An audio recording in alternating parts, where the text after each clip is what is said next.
Thank you, Phil. Really, really appreciate it. It's really wonderful to be here. It's great to see you all. This is actually my first time in Woods Hole and at this institute, even though I've known of the institute for a really long time. Big admirer of the logo. The logo is great. So it's really it's great to be here. It's great, beautiful facility, great atmosphere here. So thank you, Phil, for the invitation. I hope you all had a drink or two upstairs, because for this talk you might need it. All right. The National Climate Assessment was, as I think you all know, released last November. I'm gonna be showing a lot of slides. I'm gonna try to march through as much as I can to give you a flavor of what it says and the process behind it. One thing I want to start with, and I don't want to insult anyone's intelligence, but the meaning of the word assessment. What is that? So here, assessment means this report casts a very wide net to cover the body of literature. So the National Climate Assessment, it's not the result of a single study. It's not the result of a single model. It's the result of many, many pieces of study, many pieces of literature brought together by about 300 volunteer federal and non-federal scientists to, in the end, come up with high-level synthesis conclusions about the state of knowledge, taking into account the body of literature. So that's what we mean by assessment. Why do we do this? The short answer is because we have to. There is a piece of legislation that mandates this to happen. In 1990, Congress passed what is the Global Change Research Act. It passed the Senate 100 to 0. Yes, wow. Really. That piece of legislation established the Global Change Research Program that Phil just alluded to. That is the umbrella organization in the federal government that brings together these 13 agencies, the 13 agencies that have something to do with global research and climate change research. And it sets up, it encourages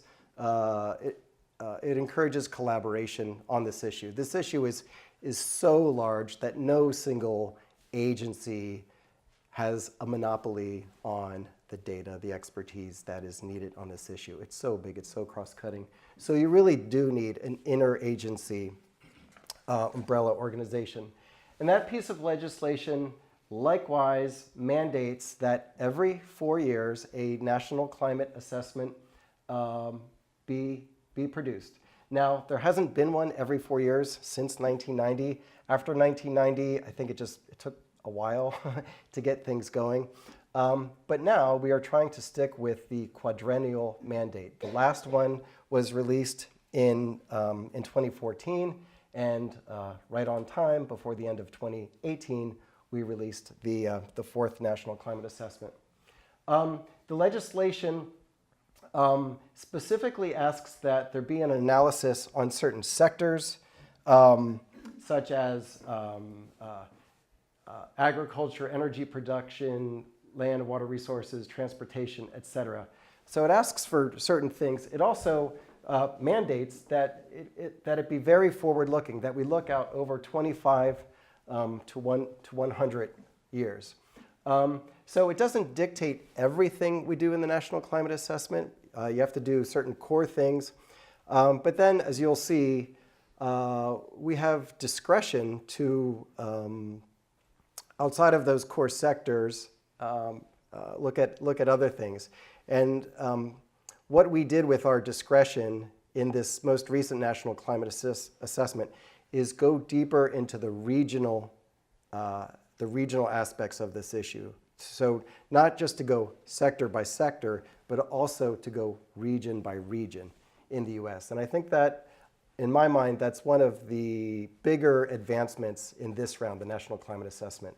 More regional, more granular information at the regional level where there's a big appetite for better information. Okay. So the National Climate Assessment in a Twitter feed or an elevator speech. If I just had one sentence to summarize the National Climate Assessment, it was that we aim to provide an indispensable resource for climate intelligence for the nation, if I had one sentence to describe it. If I had a few more bullets, I'd encapsulate it this way. The Earth's climate is now changing faster than at any point in modern civilization. These changes are primarily the result of human activities, evidence for which is overwhelming. I'll be showing some of this. The impacts of climate change are already being felt across the country. Americans are responding in ways that bolster resilience and improve livelihoods. However, neither global efforts to mitigate the causes nor regional efforts to adapt to the impacts currently approach the scales needed to avoid substantial damages over the longer term. Now a little bit of process. Unlike previous national climate assessments, we decided to do this national climate assessment in two parts, Volume 1 and Volume 2. We did Volume 1 focused on the physical climate science. And I'll be going through some slides to show you highlights of that Volume 1. And then with that kind of baseline information, we used Volume 2 to focus on the societal impacts of those physical changes that are being observed and that are being projected. And different volumes essentially take care of different elements of the legislative mandate in terms of what the climate assessment is supposed to be. So Volume 1 was released just over a year ago. So November 2017 is when Volume 1 was released. It was also called the Climate Science Special Report, again, focusing on observed changes in climate, projected changes in climate, and then all of that information was then fed into Volume 2. So let me go through. So the next set of slides gives you information from Part 1 of the National Climate Assessment, the physical changes. So first, this is just an overview. I don't expect, I'm not going to go through every one of these things in detail, but the overall picture here is that all the different lines and squiggles and graphs on here collectively paint a picture in a fairly compelling way of a warming world. The trends are moving in the direction one would expect if the world in total were warming. Temperatures going up, heavy precipitation episodes increasing, snow decreasing, Arctic sea ice decreasing, ocean acidification because of the buildup of CO2 in the atmosphere going up, sea level rise going up. So all of the trends point in the direction of a warming world. And now with the next few slides, I'll go through and kind of break it down and show you the highlights of the state of our understanding on these key indicators. Globally, we know the long-term observations are among the most consistent and widespread evidence of a warming world. The global average temperature has increased by about 1.8 degrees Fahrenheit. That's from 1901 to 2016. And the observational evidence does not support any credible natural explanations for this amount of warming. And I'll be showing some slides about how how we attribute this observed warming at the global scale to the buildup of greenhouse gases. So this was a global picture. Here is the U.S. picture. Similar trend that overall you see warming, but the warming is not uniform. And in fact, immediately you see some places in the southeast where there's been regionally some even no warming or cooling. The greatest warming is occurring in the higher latitudes. Alaska, for example, is a place in the United States that is warming at the fastest rate. The Northwest, Southwest, and also the Northern Great Plains are among those regions warming the most. In terms of the exact value, the temperature over the contiguous United States has increased by 1.2 degrees Fahrenheit over the last few decades, and by 1.8 degrees Fahrenheit or 1 degree Celsius relative to the beginning of the last century. So now we start to get into the detection and attribution issue. This graph shows estimates of what's referred to as radiative forcing. Radiative forcing is basically a metric of how different factors, both human factors and natural factors, change the Earth's energy balance. A positive forcing is a warming effect. A negative forcing is a cooling effect. That big red bar there is the human, the anthropogenic warming, total warming effect from CO2 and other greenhouse gases that have built up in our atmosphere over the years. The other smaller bars there are natural forcings, changes in solar radiance, which is a small positive, and cooling effects from volcanic eruptions. Volcanic eruptions always cause cooling because they emit a lot of aerosols that reflect sunlight. So this shows that the human influence on the delta, the change in the energy balance on the Earth over time is the dominant effect. Now to get into this a little bit more on the attribution of change to human activities. So this top panel here shows the temperature change simulated by climate models when only natural factors are taken into account. The black line is the observed temperature change. We've seen a previous graph from all the red. We know there's warming, so that black line shows the warming trend. And then these other, this line in here is the model simulation if you only consider the natural factors, and you see it doesn't match, especially as you go out here. It doesn't match with that observed warming trend. But now, if the models include the human influence, and here the models are ignoring the natural influences and only considering the greenhouse gas influences, there is a much better match. So it's this red line compared to the black line. There's a much better match. But of course, what you want to do is you want to include all factors. You want to include human factors and natural factors. And when you do that, the match is actually quite good between observed temperature change and simulated temperature change. And this is why we are so confident that the observed warming can only be explained by human influences, that the natural factors by themselves cannot explain the observed warming trend.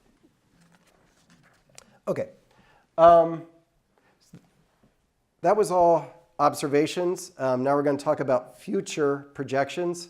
Again, we're mandated by the the Act from 1990 to look out over the next 25 to 100 years. And what we do and what the climate science community has been doing for a long time is we construct scenarios.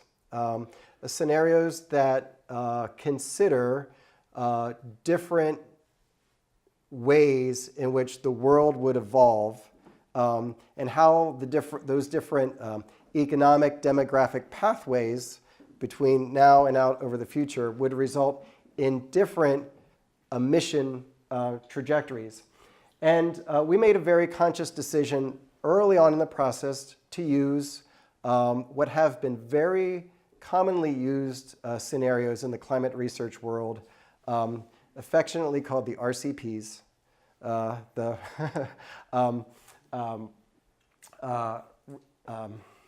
representative concentration pathways, basically scenarios. These have been used in IPCC. Researchers have been using these. So for us, it was a very reasonable thing to do to select these scenarios to frame future projections for the National Climate Assessment.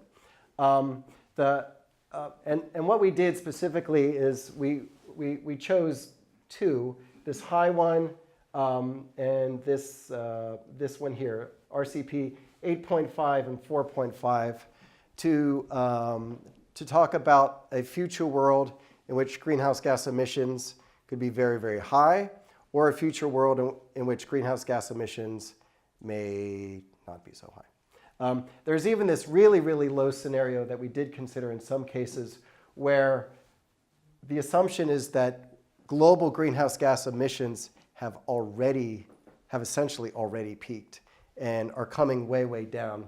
And this is the scenario that would be most consistent with, for example, the goal in the Paris Agreement to prevent global temperatures from increasing 2 degrees.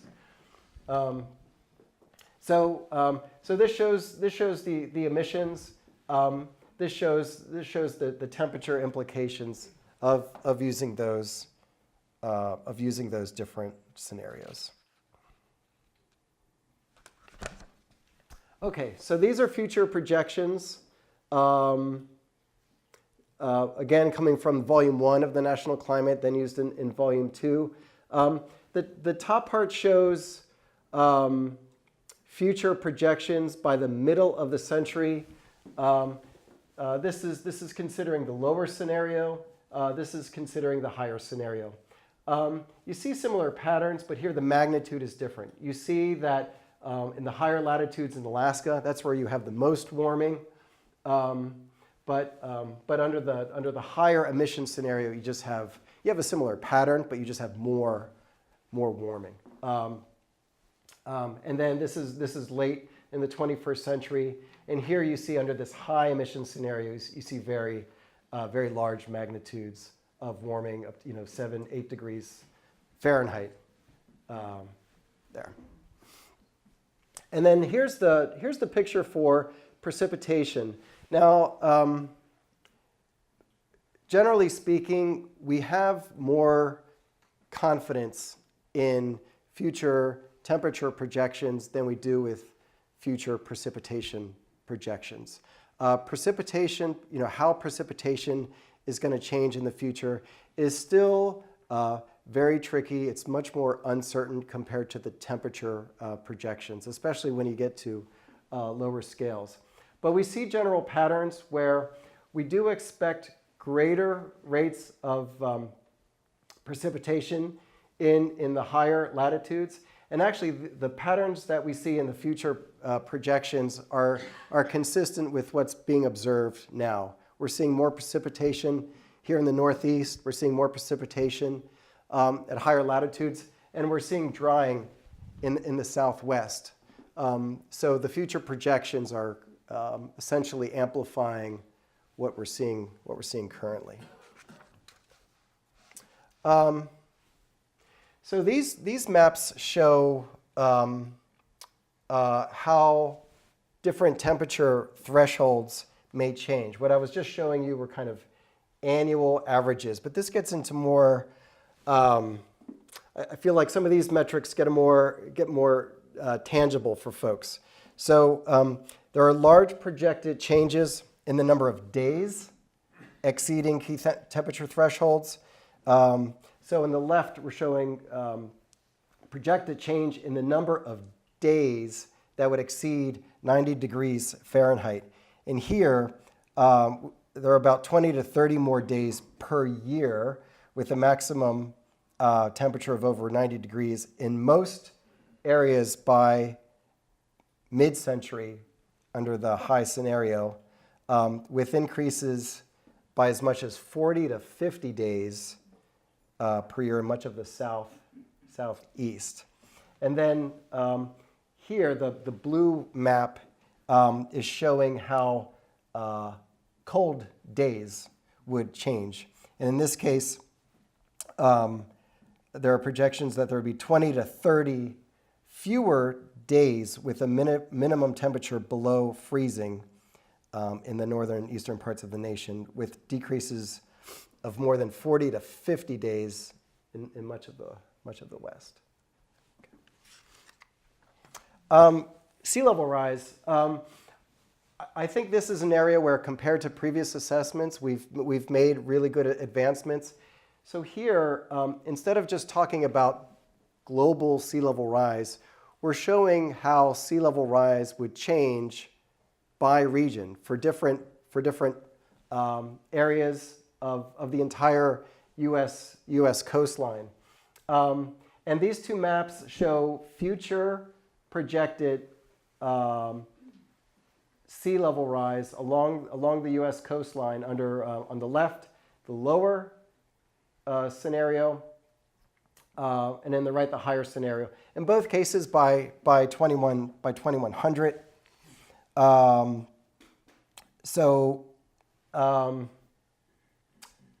Other points with sea level rise is that, well, obviously it's not evenly distributed, and that circulation changes, sinking land, and Antarctic ice melt will result in greater than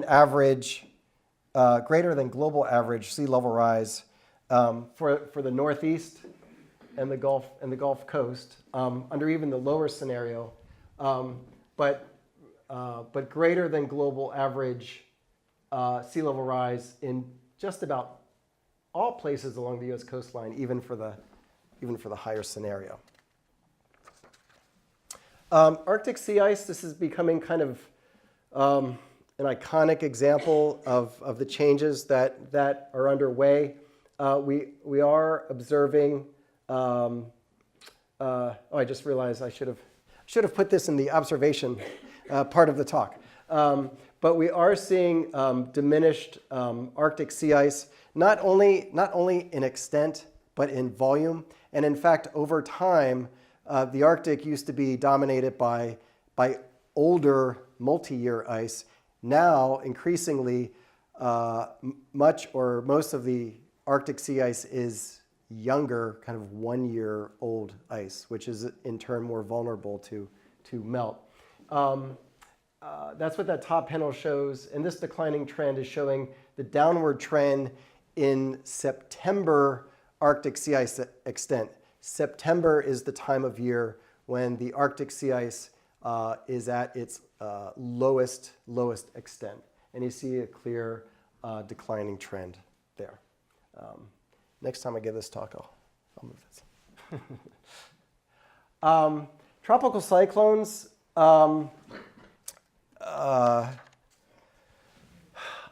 Real intense area of research, but what our volume 1 said is that models generally show an increase in the number of very intense tropical cyclones in a warmer world. So increases are projected in precipitation rates, and the frequency of the most intense of these storms is projected to increase in the Atlantic and Western North Pacific.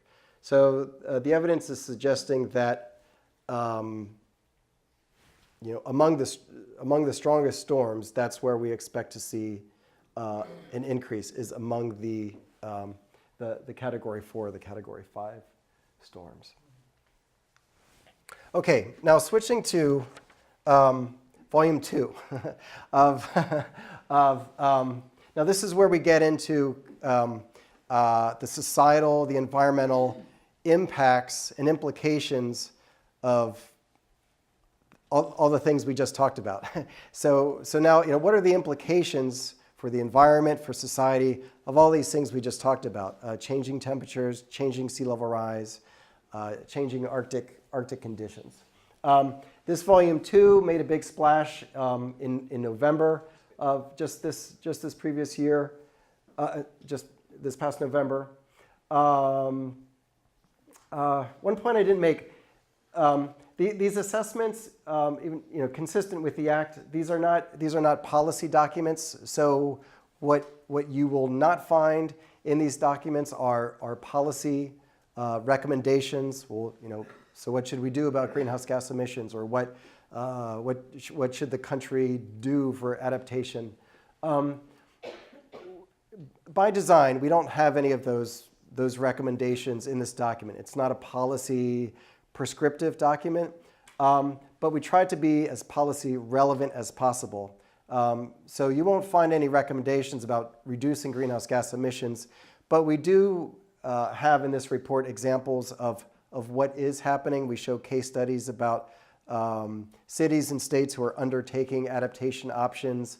We also have information here about what kind of greenhouse gas reduction actions are occurring across the country. So we give kind of status updates about actions that are happening, but we don't go so far as to say, we should do X, Y, and Z because of all this information.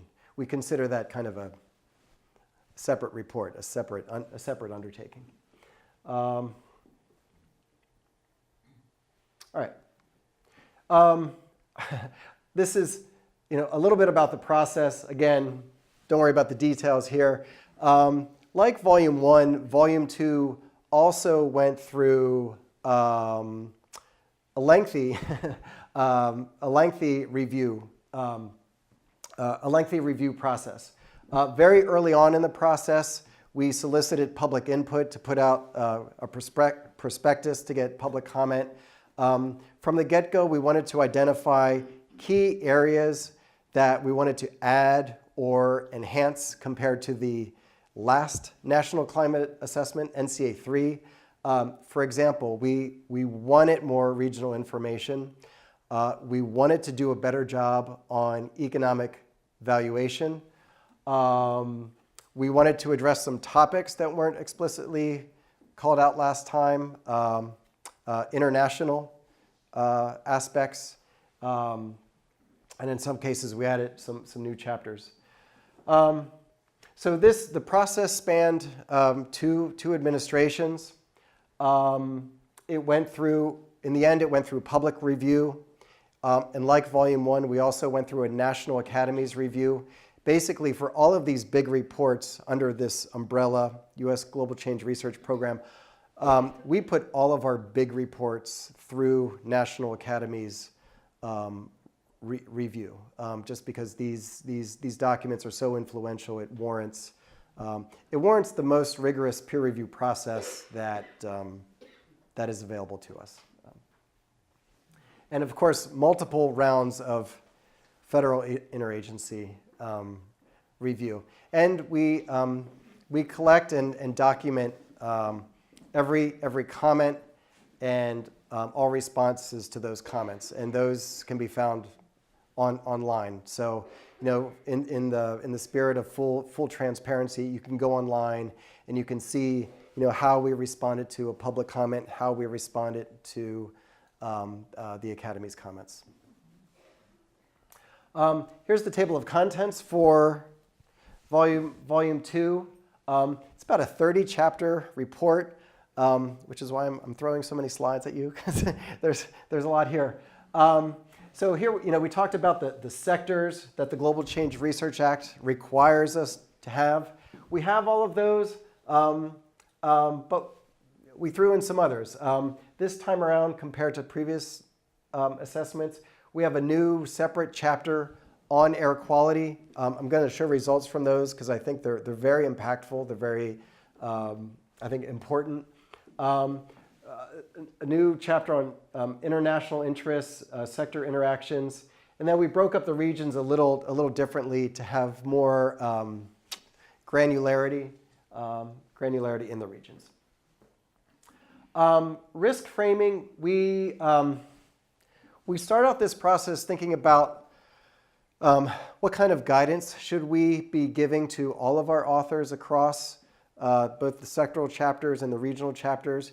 We actually had a National Academies workshop to talk about this issue of risk framing, because I think the climate change issue, the climate change problem, very much is one ultimately of risk management. You know, you're dealing with uncertain outcomes over long time frames, so it's very much a kind of a risk management kind of issue. So, you know, out of that workshop and then guidance we gave to all of the authors, we gave them these kind of questions to help them write their chapter and do so in a way that we were having the most kind of apples to apples template across all of the chapters. You know, what do stakeholders value? What's at risk in a given region, a sector or region? What outcomes do we wish to avoid? What do we expect to happen in the absence of adaptation actions or greenhouse gas mitigation actions? How bad could things plausibly get under a plausible set of circumstances, considering certain thresholds or tipping points? This is an area where we tried to make some advancements, talking about how you know, we have to address each of these sectors. What's going to happen in agriculture? What's going to happen in transportation? What's going to happen in water resources? And doing all that is important. But in the real world, all of these sectors interact with one another. But capturing all those interactions, you know, how drought conditions affect agriculture and how agricultural impacts might in turn affect rural economies and how those impacts may in turn affect public health issues in rural economies. Acknowledging all of these complex interactions is very, very important, but from an analytic perspective, you know, capturing, quantifying all of these very complex interactions is really, really difficult. So I think I would say we made some progress in this area with this national climate assessment, but I would say this is still super challenging, and I think trying to capture these kind of interactions is really important for the climate impacts community moving forward. Okay, human health. So how does climate change affect health? Well, it affects health in a number of ways. It alters exposures to heat waves, floods, droughts, other extreme events, vector and foodborne diseases and changes in the quality and safety of food, and then stresses to mental health and well-being. So here we show how continued warming is estimated to increase heat-related deaths. The assessment also looks at the benefits of reductions in cold-related deaths. The net outcome, however, is that it's expected that increases in heat-related deaths are expected to outweigh reductions in cold-related deaths. This particular graph is showing how in 49 cities, just the 49 cities that were analyzed. So if you don't see dots in other parts of the country, it doesn't mean that there are no effects in that part of the country. It just means there were 49 cities analyzed. It shows changes in extreme hot and extreme cold temperatures projected to result in more than 9,000 additional premature deaths per year under a higher scenario by the end of the century. although this number would be reduced if you consider some additional adaptation options, even, for example, increasing penetration of air conditioning use, even more so than what was assumed in this case. Air quality. Here's a picture on ozone. So right now, more than 100 million people in the U.S. Live in communities where air pollution exceeds health-based air quality standards. And unless counteracting efforts are made to improve air quality, climate change is expected to exacerbate air pollution levels. And here in this case, we do have high confidence that climate change will increase ozone levels, or smog, essentially, over much of the United States, especially over already polluted areas. And the maps here are showing changes in summer averages in the maximum daily 8-hour ozone concentration. Now, particulate matter, here's a little bit of a different story. Particulate matter, this is a fine particles, kind of micro particles that are small enough to get into your airways. Particulate matter accounts for most of the health impacts due to air pollution in the United States, and small changes in their concentrations can have large implications for public health. So here, without taking into account a changing climate, the U.S.'s particulate matter levels in the United States are projected to decline by 2040, just due to air quality regulations. But the levels are very sensitive to weather conditions. So the effects of climate change on the timing, intensity, duration of rainfall in particular are very uncertain, and it influences the rate of removal from the atmosphere of particulate matter. So, for these reasons, the net impact of climate change on particulate matter is still much more uncertain compared to that previous map with the ozone. So we have a lot of confidence, more confidence in the impact on ozone levels, but less confidence in the impact on particulate matter levels. But particulate matter, ultimately has the larger public health impact. Forests. So over the past 20 years, there has been an increase in the area burned across the nation.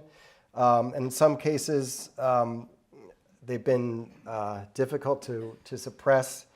And the cost of suppression has also been increasing over time. So this graph is showing both increase in the area burned over time, but it's also showing the increase in the suppression costs over time. Water resources. So the assessment talks about how water resources face considerable risk even without considering climate change. There have been gains in water use efficiency over the last 30 years that has prevented water consumption from increasing. But there is aging and deteriorating dams and levees, and these represent hazards. And with this graph is just showing one example from the Colorado River Basin, showing on the left there historic water supply and use, and then on the right it's showing projected water supply and demand with a potential imbalance between future supply and demand with considerable long-term variability. So I'm feeling a little pressed for time, and let me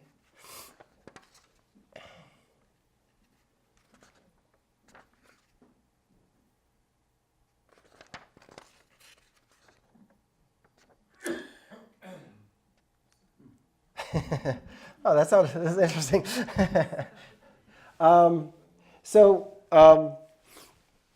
This is a map about fisheries. So there's definitely people in the audience, I don't need to tell this to you, but that ecosystem disruption will intensify as ocean warming, acidification, and other aspects of climate change increase. Here, so differences in how species respond to physical conditions lead to changes in their relative abundance within an ecosystem as species decline or increase in abundance, colonize new locations, or leave places where conditions are no longer favorable. So what this figure here is showing is projected changes in fishery catches within large marine ecosystems, basically out until mid-century under the higher scenario, so under that RCP 8.5 scenario.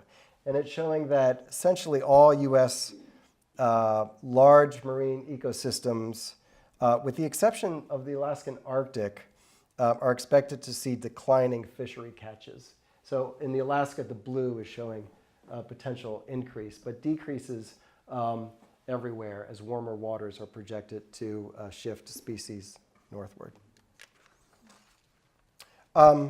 Transportation effects here. This graphic on the right is interesting. It's showing, figure shows annual vehicle hours of delay on major roads due to high tide flooding by state year and sea level rise scenario. So the top is kind of a low sea level rise trajectory, intermediate, and then extreme. And then these are different time slices, 2020, 2060, 2100. So high tide flooding is already becoming a major issue along parts of the East Coast, and then will only be exacerbated due to sea level rise. So here's an example, and this is, I think these results are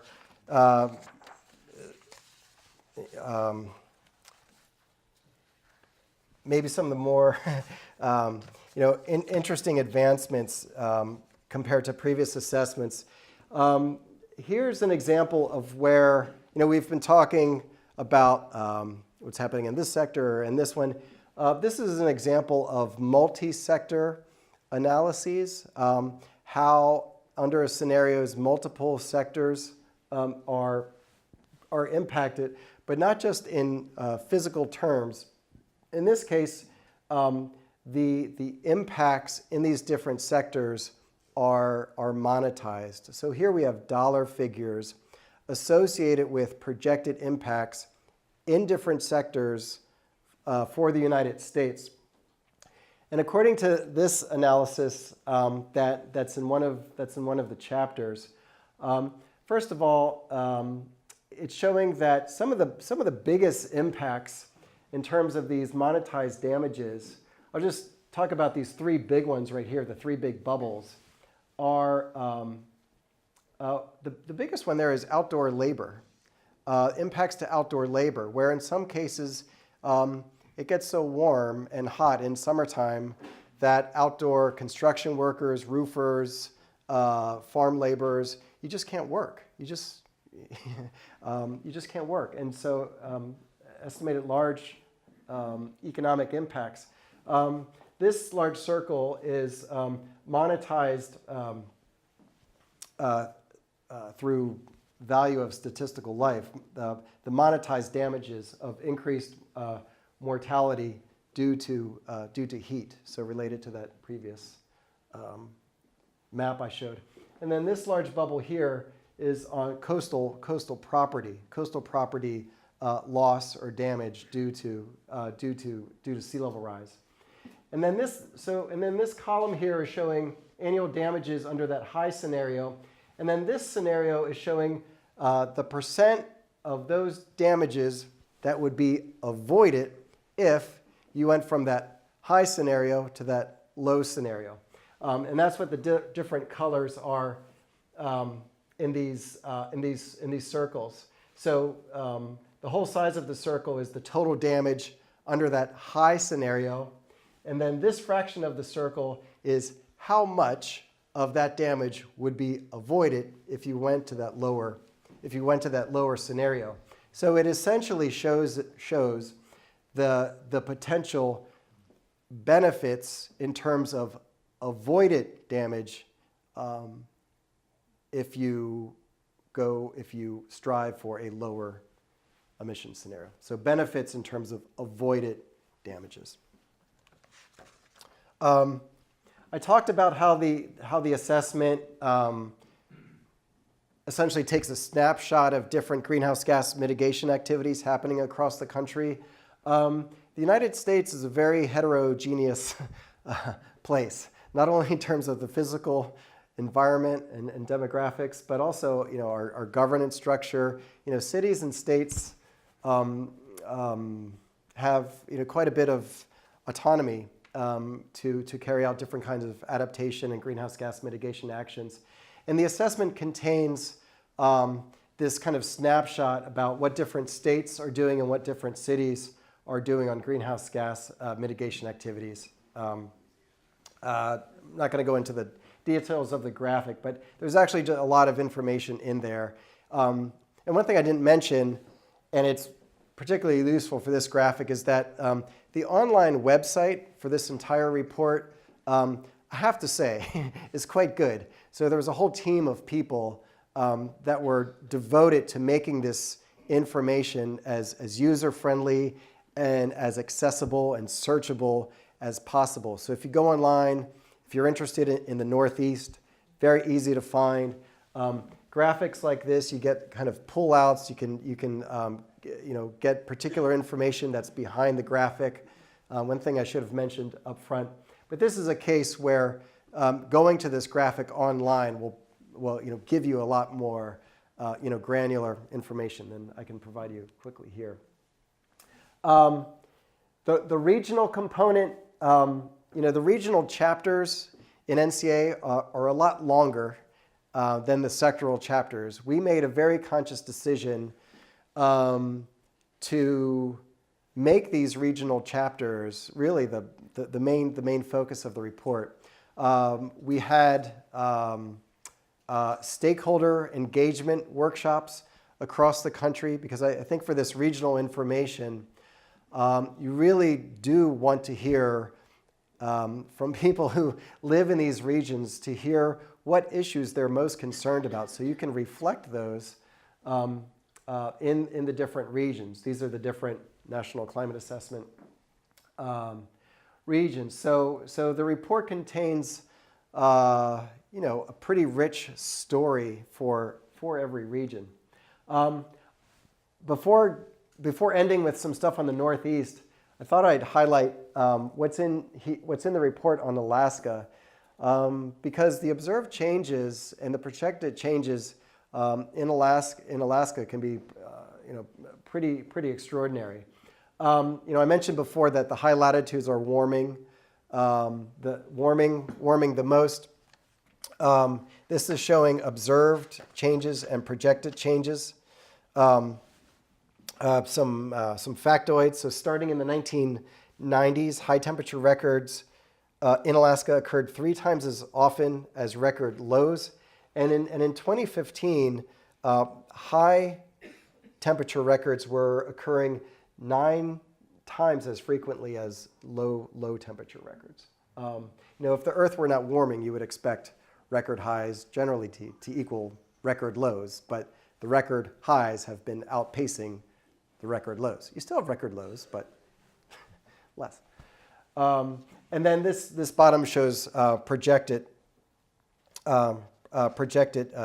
change in focused on Alaska. Ocean acidification. Because of the buildup in CO2, the oceans are becoming more acidic. It affects negatively affects organisms, corals, crustaceans, crabs, mollusks. and other calcium carbonate containing dependent organisms. Also, in the Arctic, because the Arctic sea ice is diminishing, more ice-free water essentially allows for greater uptake of CO2. So it's one of the reasons why high-latitude Arctic waters are even more vulnerable to ocean acidification because of the buildup in CO2. So other kind of unique changes happening in Alaska. So the boreal regions have experienced rapid rates of warming and thawing of permafrost. Projections show that near-surface permafrost will likely disappear on 16 to 24% of the landscape by the end of the century. And the threats to indigenous peoples in Alaska, I mean, not only in Alaska, but in Alaska, it's especially acute, especially for coastal villages. The rates of coastal erosion now are quite high because of the diminishing Arctic sea ice. You have more open water, and with more open water, you have more wave action coming on the coast, and that increases erosion, which can affect these indigenous coastal communities. So here in the Northeast,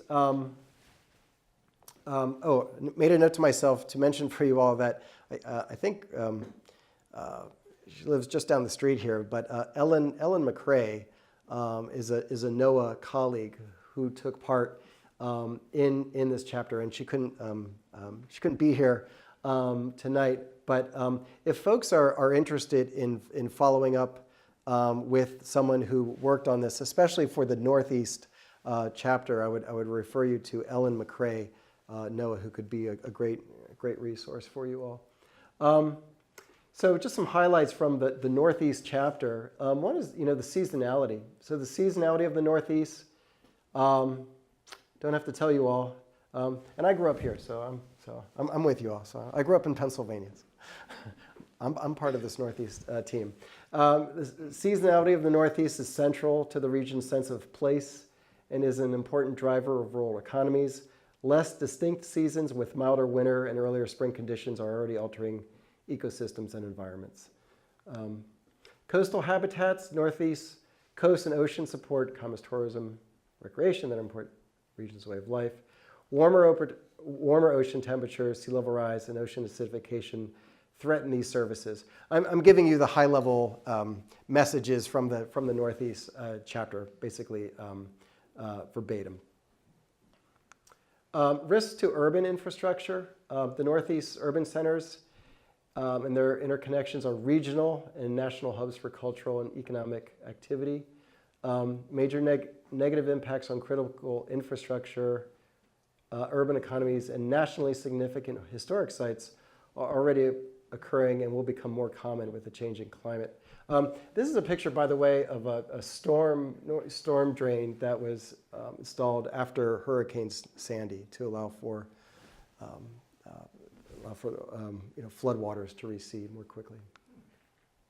Human health concerns in the Northeast. A changing climate threatens the health and well-being of people in the Northeast through more extreme weather, warmer temperatures, degradation of air and water quality, and sea level rise.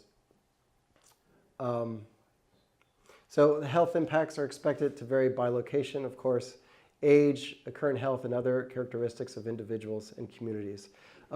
This is some analysis associating maximum daily temperature with heat-related emergency room visits, how it spikes up with high temperatures.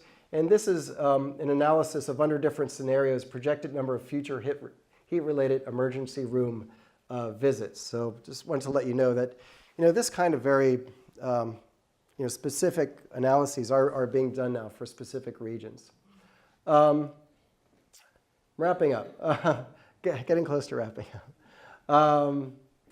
On mitigation, another aspect are co-benefits of greenhouse gas mitigation.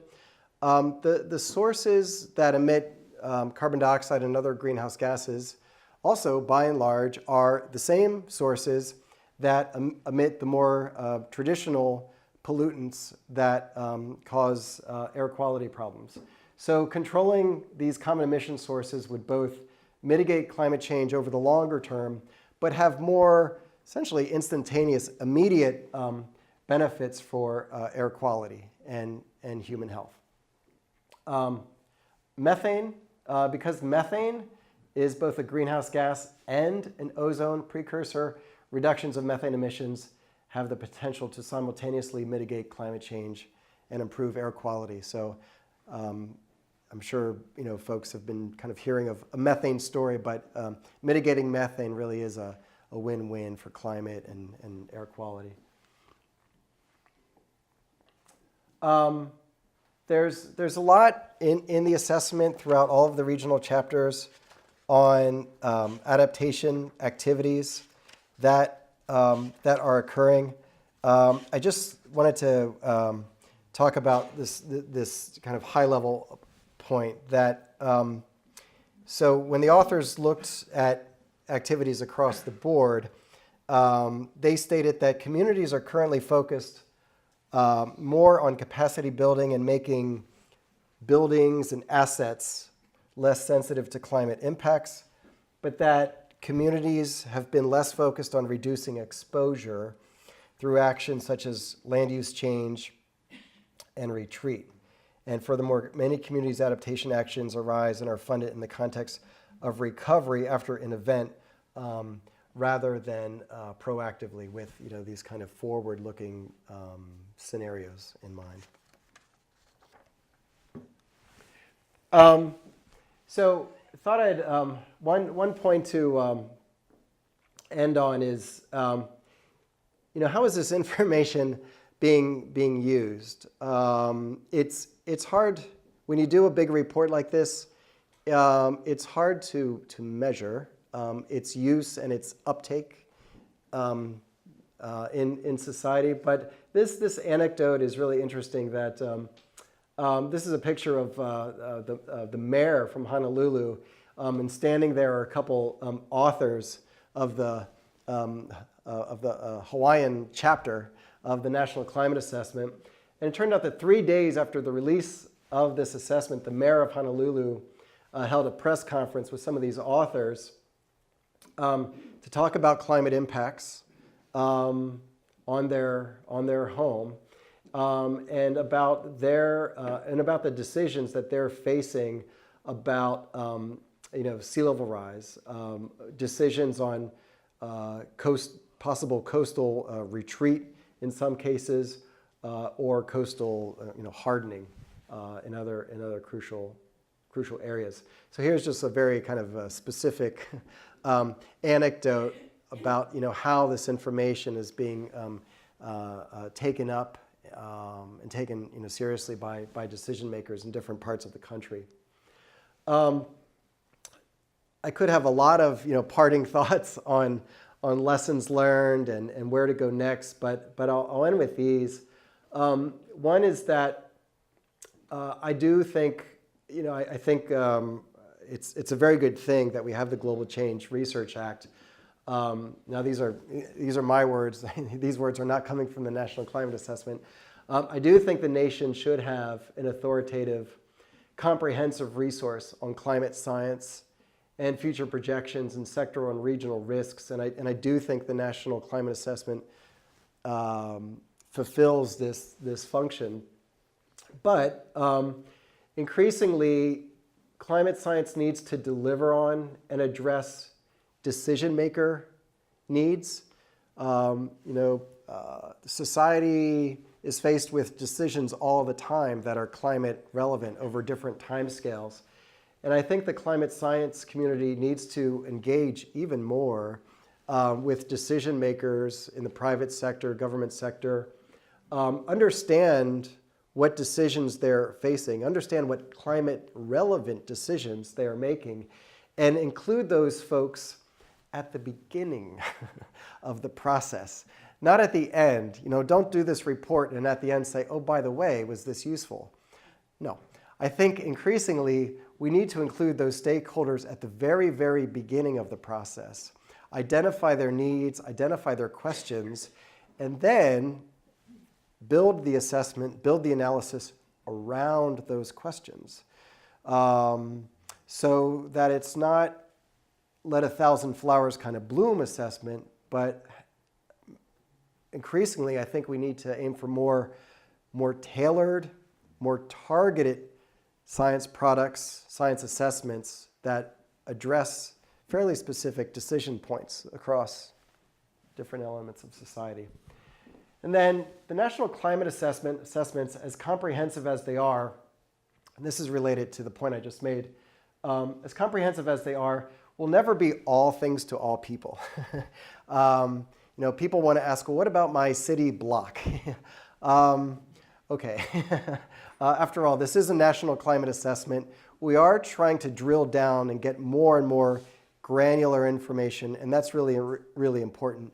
But that, going, city block by city block is a lot to ask of the National Climate Assessment. I think that's where the National Climate Assessment, or something like the National Climate Assessment, can be the first filter and provide kind of the boundary conditions, but then it can be handed over to other folks who want to take that and then take it a step further and do their own more regionally refined, regionally tailored analysis to fit their decisions. This was a huge team effort. I'm kind of standing on the shoulders of many, many people to give this talk. This was I think our one and only in-person author meeting that brought just about everyone together. So just an enormous effort involving, as I said before, roughly 300 federal and non-federal scientists. So hopefully the report, I think, hopefully the report serves the community well, serves the nation well. Thank you.